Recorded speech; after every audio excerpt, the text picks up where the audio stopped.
Okay, so with the controversy around Michael Gove's admission of cocaine use, I thought it would be timely to talk a bit about my stance on recreational drugs, particularly hard recreational drugs. Um, I'm actually burning incense right now. I don't know if that's constituted as a drug or not. I guess it depends on the flavor, but it's legal, obviously. Helps to relax me. So, there was an opinion piece in the London Times the other day by Emma Duncan. Now, I'm not going to read out the whole piece, I'll just show you the article.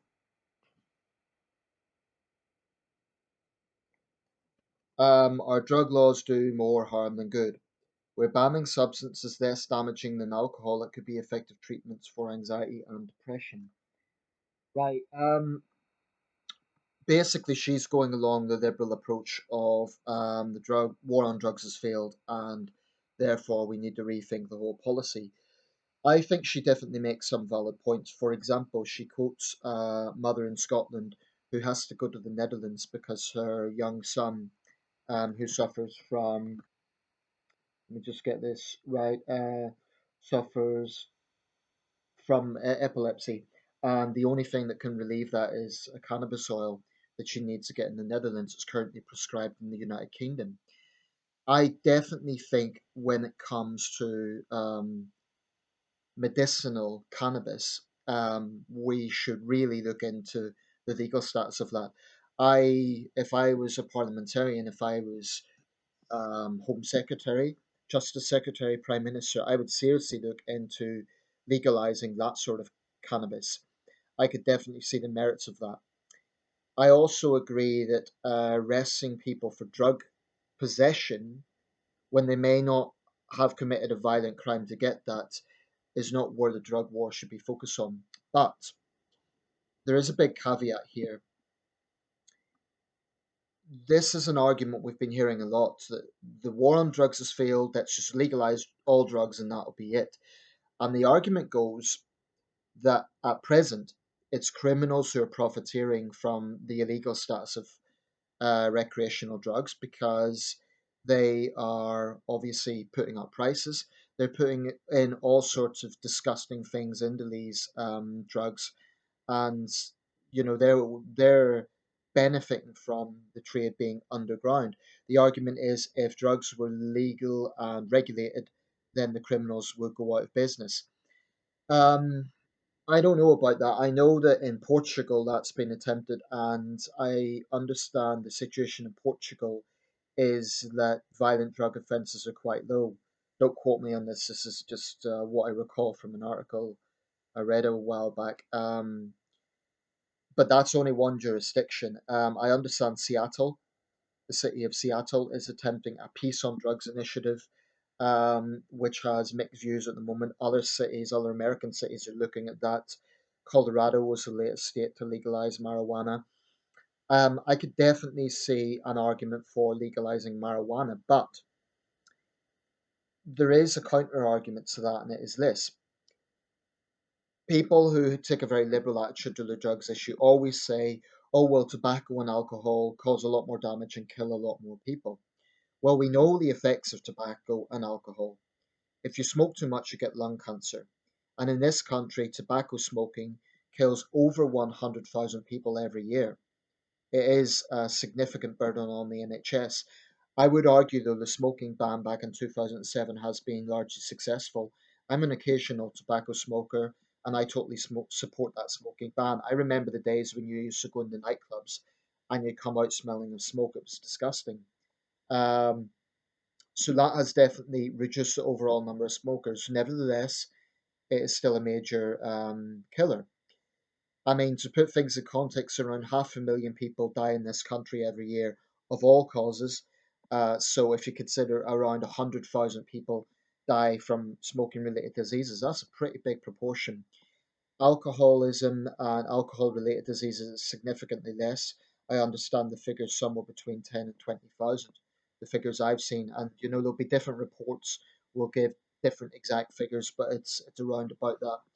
Nevertheless, alcohol related problems. cause all sorts of social issues. I mean, you look at towns and cities at night time, they resemble war zones. You see the sort of problems that come about from drunken louts making a nuisance of themselves on public transport. I've been very vocal on my concerns and frustration with these people who think they could get drunk and behave any way they want, whether it be at a sporting event, whether it be on public transport. I do believe we need to have a much harder line on that, particularly on a plane.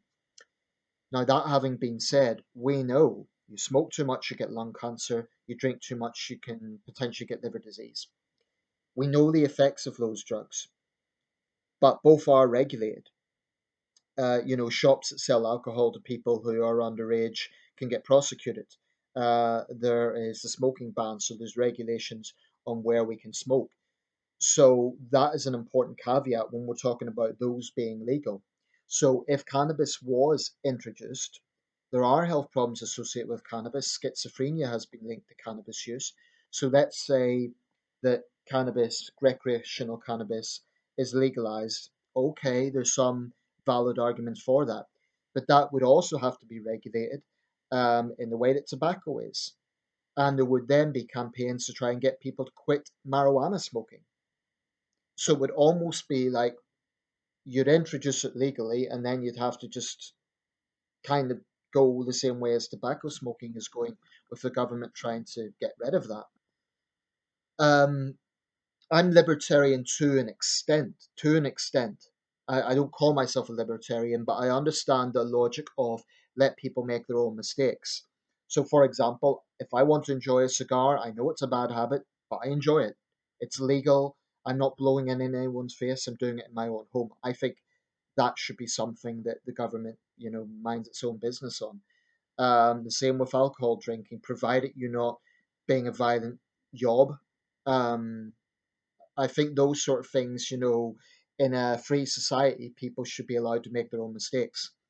But this argument, just legalize all drugs, I find is astonishingly reckless. Um, and I have a big problem with those who take this very woolly liberal attitude. I mean, basically, Emma Duncan is saying cocaine is a nasty drug that makes people boring, but it's very common. And she says that when she was a journalist, it was very widespread. That may be true in some circles in London, but the average person I know doesn't go around snorting cocaine. And there's a lot of angles I want to look at with this, so bear with me. I have a problem with this idea that, oh well, it's against the law, so what? Since when is it okay to casually break the law? You can say that it's a law that shouldn't be there, but ultimately it is a law. And using or selling Class A drugs is a clear criminal offence. Michael Gove committed a criminal offence. And not just Michael Gove, other celebrities as well. And I really have a problem with this cavalier attitude, and Emma Duncan is showing it in her report that, oh, well, it's a bit boring. It's a lot more than that. I mean, there was an actress from EastEnders. I remember in my school they showed this educational type thing about not taking drugs. But anyway, it showed that cartilage in her nose was gone. She just had a hole, a single nostril. She'd snorted cocaine so much. I think it was Daniela Westbrook. That the cartilage was gone. So I have a big problem with people who trivialize Class A drugs. There may well be an argument for legalizing them and regulating them. I mean, one argument could be you know what is in that drug rather than the street drug, which is full of crap, basically. But anyone who says these Class A drugs are harmless and they're a public figure, I think that is incredibly cavalier and reckless. And I also think that Sadiq Khan was absolutely right. Um, Sajid Javid also touched on this, that those middle class liberal drug users, in fact, Michael Gove also criticized this, the irony, who, you know, they might be law abiding in every other way, but then at the weekend, they use some, hardcore Class A drugs. And I absolutely agree that they basically have blood on their hands. Cressida Dick, the Metropolitan Commissioner, said this. I think she's right. I really have a problem with this cavalier attitude to breaking the law. I mean, I'm not saying that I'm a saint. I'm not saying that I've never done anything that I'm not proud of. I have, but I really have a problem with this idea. Oh, it's fine to break the law. If that's your attitude, that's basically a proposition for anarchy. Okay, let's have no laws. Let's have no laws. People can do whatever they want because that's really, when you get down to it, when you scrutinize the position of some of those who are calling for all drugs to be legalized, they say, oh well, regulation, that's great. But if you're a public figure and you're promoting the message, the war on drugs is terrible, it's failed, it's killed more people than helped, that may all be true. But I think you have also a responsibility to say, we should legalize this and heavily regulate it. But, cocaine, heroin, and nasty, evil drugs. I mean, I have to be honest, when I see people injecting their veins, cooking up heroin, it's it's something I find very unpleasant to watch. Even I watched that film Rocket Man about Elton John. It's kind of a rock star cliche, doing the drugs, getting rich and famous, doing the drugs. I like Elton John as a musician, but again, there shouldn't be double standards with big rock stars, filling their bloodstream with this stuff and kind of getting off the hook because they are rich and famous. It shouldn't be that way. It cannot be right that a Joe or Jill average gets prosecuted by the law courts, yet top rock stars get away with it, or other public figures, whether bankers or politicians or anyone. That's one thing. There needs to be consistency. That's why I have such a big problem for Michael Gove, and his drug hypocrisy. What he should have done when he came out and admitted that was said, yes, I'm ashamed, I shouldn't have done it, and I now change my position. But Michael Gove still maintains that there should be a hard line against drug users. That's why this man, I think it would be absolutely appalling if he got into number 10. And it's always have this message of we're all in it together. And I just think it would reek of elitist privilege, frankly.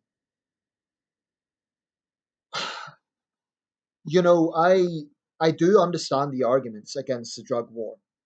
I really do. And we've seen in countries like Mexico and the Philippines that when there's a very hard line, sometimes that actually escalates the violence. That has been the case in Mexico and the Philippines. Around 12,000 people have died in Duterte's war on drugs. About 120,000 people have died in the Mexican drug war. So there is a strong argument to be made that that approach fails. But why is the blame always directed at governments? Why do people who talk about legalizing drugs never show their contempt towards these evil drug cartels and evil men like El Chapo Guzman? You know, it really makes my stomach turn that people see the likes of him as some sort of Robin Hood type figures. They're not. They're nasty criminals with blood on their hands. As far as I'm concerned, those Mexican cartels are just as sadistic as ISIS. I mean, some of the things they do are just as bad. So it may be that in certain drug policy areas, we do need to rethink the legal status, for example, of marijuana. I would definitely be open to that. But people who say that Class A drugs are harmless or they try to downplay them, I think that is extremely reckless. We know the effects of alcohol and tobacco. The effects of Class A drugs are more complex because they are more complex substances. So to argue, let's just legalize them and everything will be fine, you don't know that for a fact.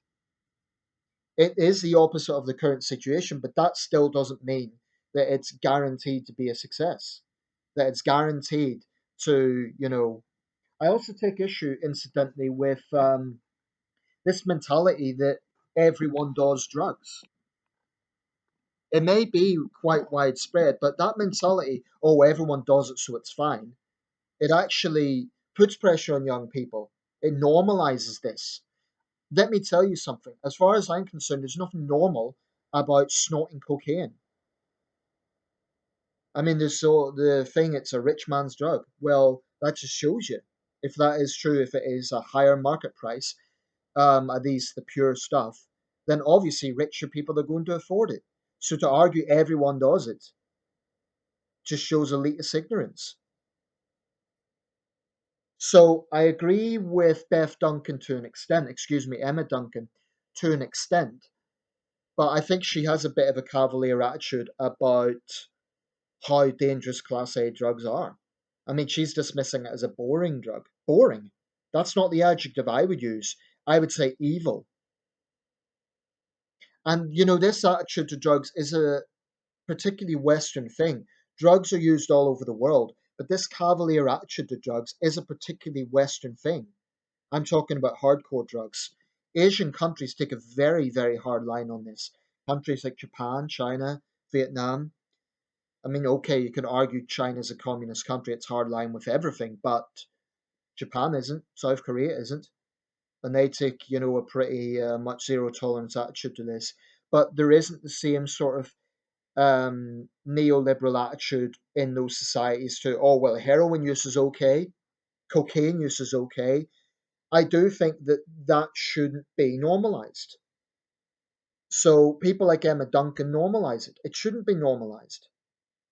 And I have a big problem with that. Final few words.